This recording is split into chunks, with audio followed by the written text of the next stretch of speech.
Vin taps his mitten thoughtfully at his desk as he stares at his writings in mid-edit. He finds this mood paradoxically raging with inspiration and the melancholy of pointlessness. The recent revelation Simone shared with everyone as they traverse towards their next destination has settled and resettled in his mind over and over again. Like all things, the entire state of the universe will succumb to its end. It's just Vin never knew to know how relatively soon it may come. If this small odd band of individuals the Doctor finds himself in the company of were to fail in altering fate's course, then he himself may very well live to see Doomsday. What a turn of events that far exceeds anything he expected to experience in his long life. Though through it all, the pride for his own people rings stronger than it ever has. Not only did the Noxie endure the long, harsh entropy of time itself, but to have once been the sole vanguard of the stars that sacrificed almost everything in the face of universal invasion, and be victorious? What an horrible uncovered history to be undoubtedly proud of. Also a possible hope that the future isn't so bleak after all. Although the Noxie are but a shadow compared to what they must have once been, there are many species who can now take the mantle, though now it seems that the direction of a single species matters more than most, as their people must choose who they are to be. The Deathworld apes of stories. Vin outwardly sighs as he dabs at the growing emotional moisture on his nose, before he continues his writing. Nice.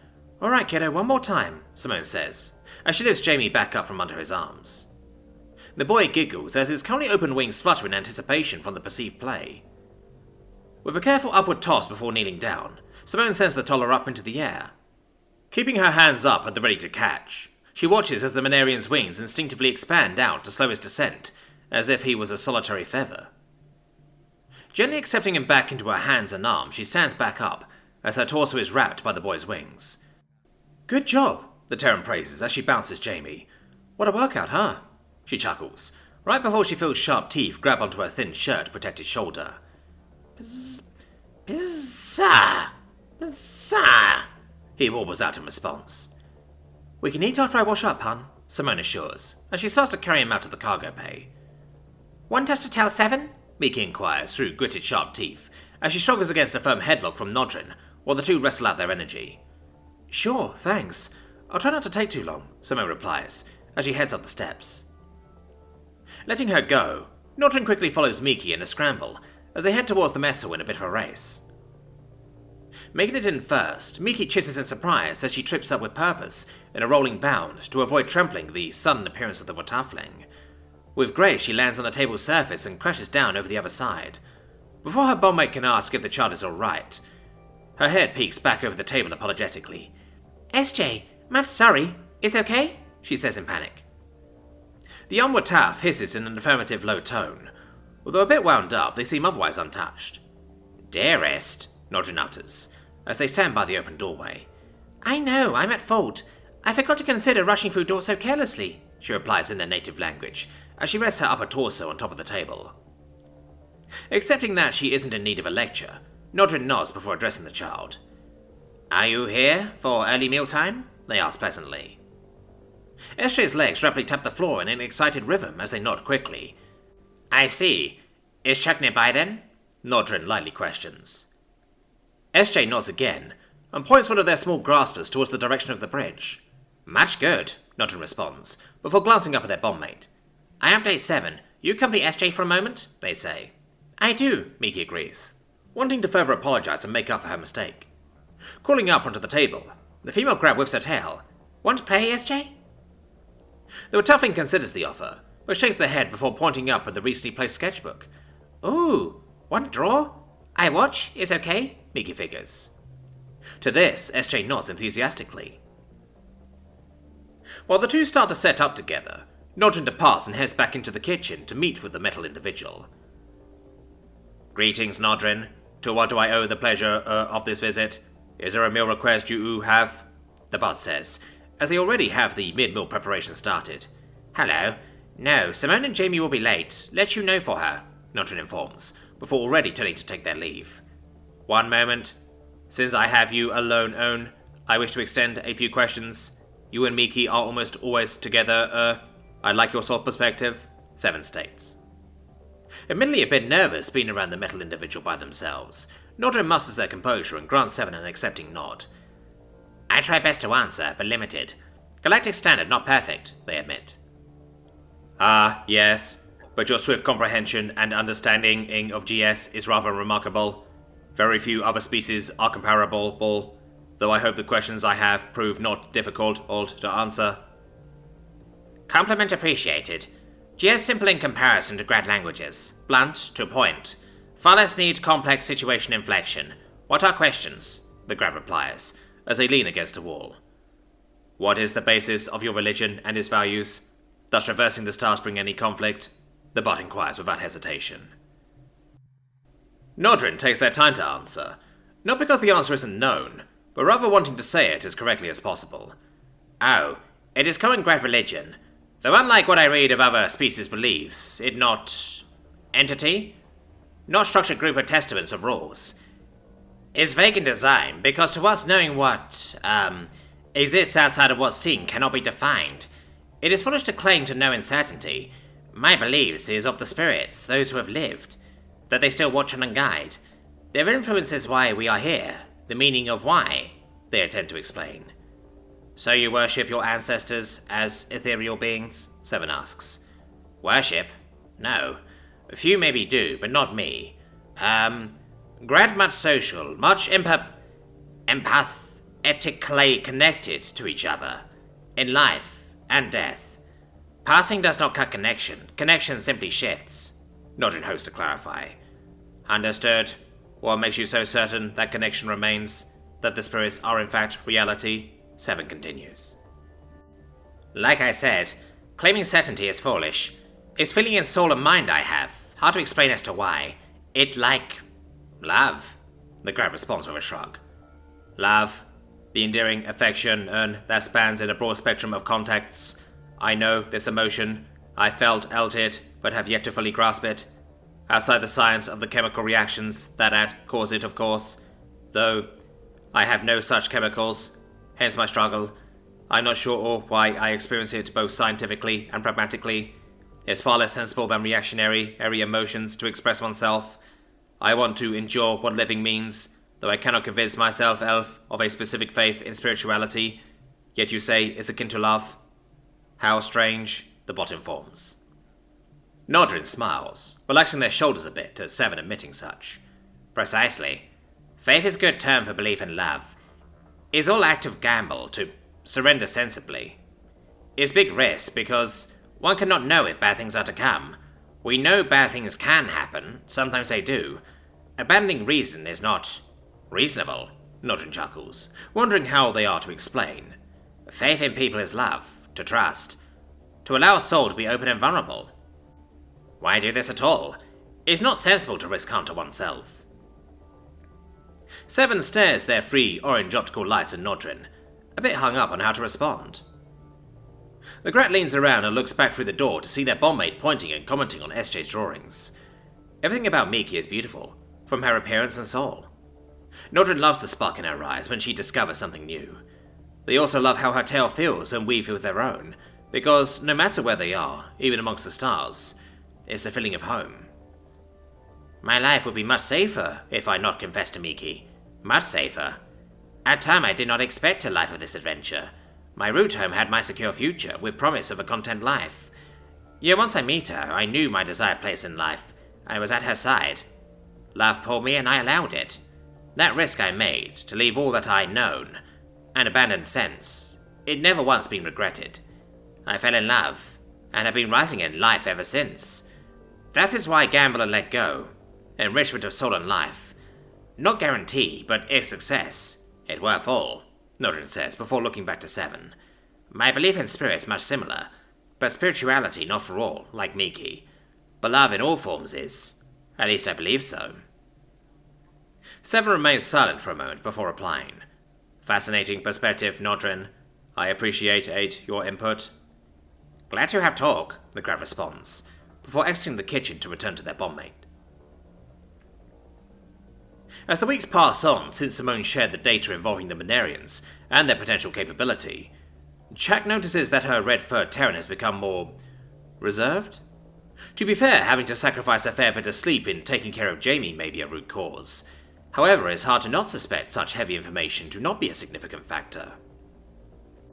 Time after time, she attempts to have a discussion about it, because she herself has been struggling with comprehending it all. It's outright unbelievable, yet she accepts it to be true. Though further clarification is certainly necessary, it's hard to talk with Simone while Jamie is there. That child has grown incredibly attached, and being around him still instills near crippling fear within the Callie. Thoughts are difficult to maintain, and attention is constantly drawn away. Chuck doesn't regret accepting Jamie on this ship, but this challenge is proving itself to only allow the bare minimum of progress. Progress is progress, of course, but there is so much to come and face that such factors will no doubt become an issue. She needs to try harder. The Manarian toddler has no malice to her, and if she can get over her natural instinctual feelings of Deathworlders, then she can conquer this encoding. At least enough for it to not be a problem. With SJ accompanying her, the princess steps in front of what was once a shared bedroom. Still is, but it's no longer hers to share, at least until the safety and security for both her and Jamie is established to cohabitate. It's time to start working on that. After knocking on the door, does it hit how odd it feels? It's just like when Simone first came aboard, and how the powerful Terran was so concerned with hurting the little Callie. It almost feels like a regression, though that's from the irrational thoughts creeping in. Quickly tapping the sides of her head furiously, Chuck recenters herself. Be reasonable. Simone still cares for you very much. This is simply a temporary arrangement, one that you can help shorten. Be brave, she whispers, before jumping at the opening door. There stood Simone, her hair now long enough to really express its natural wildness via a healthy case of bedhead. She wears a white thrown-on backwards top and dark grey baggy sweats. Chuck would normally find this state adorable for her rugged Terran. However, the significantly dark correlation under the emerald eyes shades his look with great concern. Sup, hon? The redhead rasps out, as she lazily wipes half her face with a hand. Oh, so terribly sorry, Simone.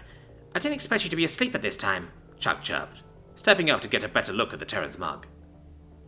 Simone throws her right-ups in confusion. What time is it? She asks. A standard hour until Seven's usual scheduled lunch. Are you feeling well? The princess responds. Damn.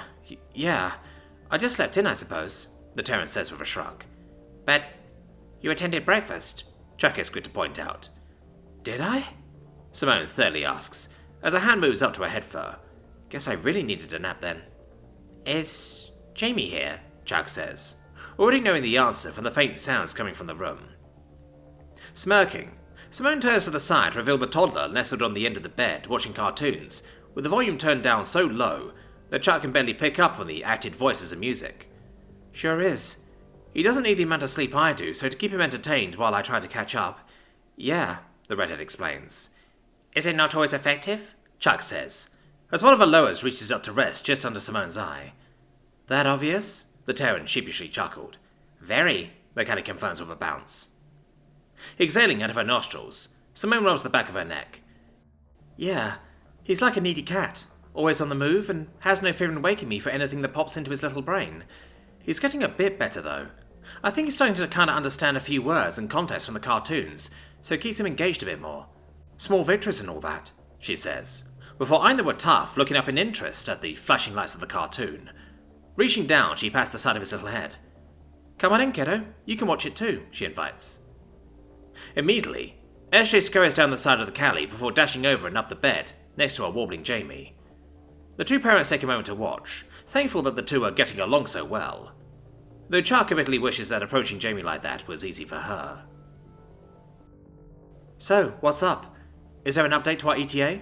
Simone inquires. Oh no, still the same. I came here in hopes to work on interacting with Jamie, actually. I'm effectively his guardian too, and you seem to be in need of assistance with him. Oh, and to talk about what our future plans are in regards to everything we now know, Chuck answers. You sure? The redhead says in a serious tone, as she places her paw gently on the back of Chuck's shoulder. Very, Chuck affirms. Taking yet another thoughtful breath, Simone nods. Alrighty. We can both do those things. She makes a welcoming gesture into the room with her other arm. Let's start with being close to him. Right, the princess agrees, hesitating for a moment before stepping in. Her legs already start to stiffen as she makes her way to the side of the bed, but she manages to make it. Her eyes lock onto the back of the boy's head, watching the ear plumages twitch at every sound she makes. Slowly, she sits down and struggles to dissolve the preparatory run-away tension in her body. "You're doing great, hun," Simone softly encourages, as she crawls onto the bed and rests her back against the wall. She pats the space next to her, inviting Chuck to snuggle up. Although Chuck expects herself to hesitate again, she practically jolts up next to the Terran and curls up to embrace the deep sense of security only Simone can provide. Fighting back a guilty laugh, the redhead wrapped her arm snugly around the Callie. She can feel the racing twin hearts of the princess gradually slow to something that doesn't immediately come across as pure panic. "I'm sorry this is hard for you," Simone whispers, before kissing between the Callie's horns, nearly risking her eye being gouged.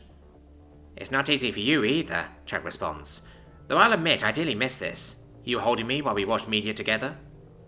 "We'll get through this. All of it. I promise." Chuck manages to glance up at the woman's beautiful green eyes. "I promise that we will too. We just need a plan. What we can act on," she replies. "You're right. I've actually been thinking about that a lot. We need to stop your father and root out the Gaia from the Terran Union. Then we won't center over the Manarian threat. Simple," Simone states, with a teasing smirk. "If only... Have any ideas on where to start? We can halt my father's plan if we prevent him access to the Malachite. Though in doing so it may not be helpful with central politics, possibly dividing nations even further if it was discovered they are actively quarantining a whole species," Chuck points out. "Yeah, the Union is going to exploit the hell out of that," Simone agrees thoughtfully. "We'll need the Union to be cooperative with us before then." "Which doesn't sound probable. With an admiral working to make way for the Manarians, I don't see how that can be achieved in any meaningful amount of time," Chuck lightly contends. "Not unless we do something... big," Simone lets on. "Big? What do you mean? Do you have an idea?" Simone remains silent for a bit as she contemplatively bit at her cheek. "I do." "What is it?" Slowly, Simone leans in and informs the Callie of her plan into her ear. Chuck's eyes go wide, both in fear and shock. Simone, you can't be... That is absolutely crazy," she utters, completely baffled. "Crazier than the galaxy waging a war for its own autonomy? It's the most insane thing I've ever considered, but I think it's our best chance," Simone reasoned. Chuck remembers everything that's at stake if they indeed don't alter the course of where the universe is going, but also what's currently at risk in the act of trying. It's not easy to come to peace with any of it, but that's the price of such grand scales. "I suppose we'll see what the others have to say," she grunts. "True." The two sit together, stewing on the prospect, sharing in the feelings of fear for the future, but at least in the present they have this time together for themselves. Though a question emerges into Chuck's mind. "You said the Manarians don't necessarily want to butcher us, and that they initially suspended their invasion because of the Noxy death toll. Is it foolish of me to think that, even if the galaxy becomes unstable, the fighting will still be enough to determine them again? Cultures do change. I only know what they used to be like. But even if they are still similar in their beliefs, there comes a point to when you invest too much to back out. If they get a significant foothold, they will play the slow game in more direct ways to destabilize. They have great patience. They'll get what they want eventually. But if the galaxy is busy at its own throat, and the largest Deathworlder military is willing to be subservient to them, I really don't see any other species willing to sacrifice like what the Noxy once did. They will want to survive and preserve what they can before throwing everything into complete obliteration. But if everyone was united and stable, maybe preparations can be made for future generations. Maybe, Simone explains. "So, the best case scenario is that we buy time?" Chuck says solemnly. "That, or we all run to some uncharted world and live the rest of our days off-grid as self-sufficient farmers. Let the galaxy burn without a care in the world. It would honestly be a lot easier and safer for the kids. At least until they get older and want to go out into the stars, thinking that maybe they can make a difference. And I'd let them, because what future life alone on an uninhabited world would they have? No, we have to try and make sure that they can thrive." Chuck cups the side of the Terran's face tenderly. "You really have given this a lot of thought, haven't you?" she asks soothingly. Simone smirks and nods slightly. "I guess Jamie isn't the only thing keeping me from sleeping," she admits tiredly. Having heard his name, the toddler fully peels his gaze from the media to stare back at the two adults. "Hey, buddy," Simone greets, as she opens up her arm on the other side. "Let's have him get a bit closer," she directs to Chuck, whose heart starts racing once more. "Okay," Chuck replies with a small voice. Jamie rolls around so that he crawls on his hands and knees up to Simone's other side. The Manarian mumbles, as he grabs onto the Terran's torso and bites her shoulder side. Hey kiddo, get in on this action. Simone then turns to her other child, who still watched the bright colours of the cartoon. SJ peeks back and obliges, deciding to scamper into the crevice space between Chuck and Simone, still making sure that they are properly oriented to continue watching the show. The Callie's mind felt utterly bamboozled by the cocktail of conflicting emotions and instincts, both very comfortable and very not. Though, through it all, she is proud of herself. This is a grand step for her, and perhaps is an opportunity to step again. Hello, Jamie. You like this show? She speaks, sounding as pleasant as she can. The boy hounds a response, as he reaches his tail grasper over to her. Instantly regretting saying something, Chuck feels her body freeze up. Simone, what do I do? She asks quickly. Reach your hand out, he just wants to hold on to you, Simone answers, as she watches over the child's movements carefully. Shaken a bit, Chuck lifts an upper arm up and fights the urge to pull away, as the child's grasper takes hold. It's a secure but thankfully insignificantly tight grip. Satisfied, Jamie rests the side of his head against Simone to watch the cartoon. Oh, I'm doing this right? I'm doing it? The Callie inquires, as her breath eventually comes more easily to her. Hell yeah you are, Simone smiles in relief. For the better part of an hour, Chuck remains there, holding the Manarian's tail grasper, even after the Terran begins to snore, now no longer able to keep an overwatch. But that's fine. This is fine. Sleep will not come for the Callie, even if she wanted to, but a sense of a relaxed state is achieved. Still a bit on edge, Chuck begins to softly talk to Jamie more. Although he doesn't quite understand, she tells him and SJ the story of how she met Simone, and how much of a hero Simone was, how they fell in love with each other, barring the more spicy parts of course, how SJ was adopted, and finally how he was found. Internally, she made a promise to herself, a promise that she would tell these stories as often as possible, and tell them until both children understood and knew them by heart.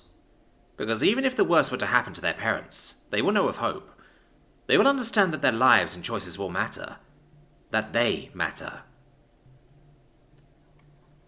Holding up okay? Thorne asks, as the shuttle rattles through the atmosphere. Simone turned to look at him and the others in their protective suits. Just hoping Jamie isn't giving him too much trouble. First time he's really been separated from me, you know. Kinda feel bad for Seven and the gang, to be honest, she answers. Huh. Yeah, well, the slugger's gonna have to learn that you can't be around all the time. You have Deathworlding shit to do, the older man assures, as he slaps a hand on her armored shoulder. I know, just still, the woman shrugs before glancing at Chuck. Looking good, hot stuff? You ready to finally see it in person? Of course, but shouldn't I be asking you that? I mean, this is your first time as well, the Kelly points out. Don't know how I feel, Simone replies honestly before turning back to Thorne. You sure the Union doesn't know about this little pit stop? All precautions taken and any relevant eyes bribed to turn away. He waved away, almost insulted by the need to question. Plus, they got enough scavengers to deal with. We're a single gnat in a swarm. Right, Simone says with a long exhale. She feels a familiar armored hand take hers. I think it's worth coming here, Chuck chirps pleasantly. The redhead nods and looks over to the three other Terrans present.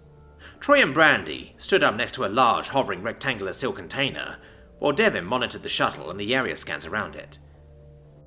This may very well be one of the biggest events in Terran history that no one will actually know about, Brandy muses aloud.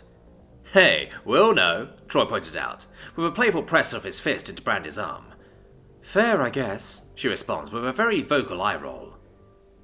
Simone suddenly agrees to how profound this all really was in the grand scheme, and yet it will go unnoticed. Possibly for the best, but still, there's definitely something heavy weighing on all the Terrans' hearts at this moment, even to those who can hide it well. Going in for the landing, Devin updates after some time has passed. Soon, the shuttle rumbles as it rests upon soil. Everyone checks their seals before the door pops and begins to slide open. Welcome to Earth, Thorne introduces before stepping out as if he had done it 1,000 times before, somewhere in Norway to be specific. Chuck is the next to step out. She can't know it for certain, but she recognizes that she may very well be one of, if not the first Callie, to set hoof on the Terran's homeworld. It's just a shame that it has to be seen in such a state. Simone pauses, looking up at the distant, nearly barren mountains only covered with patches of petrified needles of what were once trees. The brownish-grey sky of thick clouds diffuses most sunlight, causing the visibly empty world to feel rather dreamlike in a liminal sense. She then looks down into the soil, where she can at least see sparse specks of muddy green plant life in mostly otherwise dead ground. Stepping down, she leaves a distinct footprint as she follows. "Norway, huh?" she remarks. "Not there any cities either, I see." "Too many scavengers. Besides, fairest chance they were from around here. Sent a sample to one of Devon's egghead friends and... What did she say? Something about hamburgers?" Thorne says, looking back to Devon. "Hamburgians. And it isn't a for sure thing. Educated guess on her part," Devon clarifies. "Wait, so someone else does know?" Simone asks in concern. "Told her we came across a sample of a museum stored away ice mummy while on a job. She didn't believe me, but she knows better than to pry," Devon dismisses, as he moves out of the way of Brandy and Troy, as they guide the rectangular container out. "Welcome home, guys," Troy says, as he taps the top of the coffin.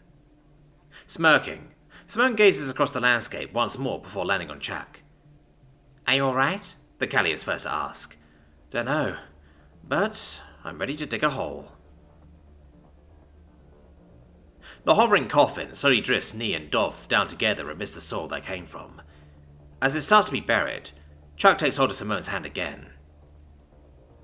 "If I'm remembering correctly, Terrans like to say things about the departed in their passing ceremonies.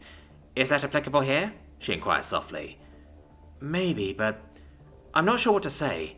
I relived Dov's last memories, not Nee's, and I still don't know much about either of them. But I suppose what I can say is, Dov was scared, terrified, but when it came down to it, once he had Nee in his arms once again while the unknown world around him was being torn apart, he fucking kicked the Manarian ass who did it to them. I'd say, despite the horrors of it all, he made sure to tell the universe who we were. We're fighters, we're survivors, and we will face anything for those we love," Simone says, as she watches the layer of dirt cover the top. "Nee? I think Nee was the brains of the two. I think she reined him in when things needed to get done. They killed a elk? Reindeer? Not sure. But while Dov boasted about it, she got to work. They were both people, no different from us. They deserve to be found and brought back to the home they were taken from. Although it's far from how they would have remembered it, it's where they belong. I'm just sorry it took so long," Simone says, just going where her words took her. "Well said," Thorne commends. After the ground is smoothed over, the Terrans stand by, as Simone and Chuck sit on a large rock to take one last gander of the Terran homeworld. "I suppose I should say something like, I feel this deep connection, or wow, I'm really here, but I still really don't know how I feel right now. It's a mix of feelings that I can't really define," she admits. "And that's okay. You don't have to feel a certain way. I'm sure you'll figure it out," Chuck replies. Simone lowers her head, almost feeling guilty on behalf of her species for not being more whatever was expected of her. Not that she cared about expectations like that, but somehow this feels like it ought to be an exception. "We can bury the dead, but they still lived. Like we can bury our past, but it still happened. Leave the past if you want. That doesn't make it mean nothing," Thorne says, as he walks up next to the couple. "So what's next on the Save the Universe list?" Simone bites her cheek, as she looks back up before breaking into a trademark smirk. "We're going to kidnap the Terran Union president,"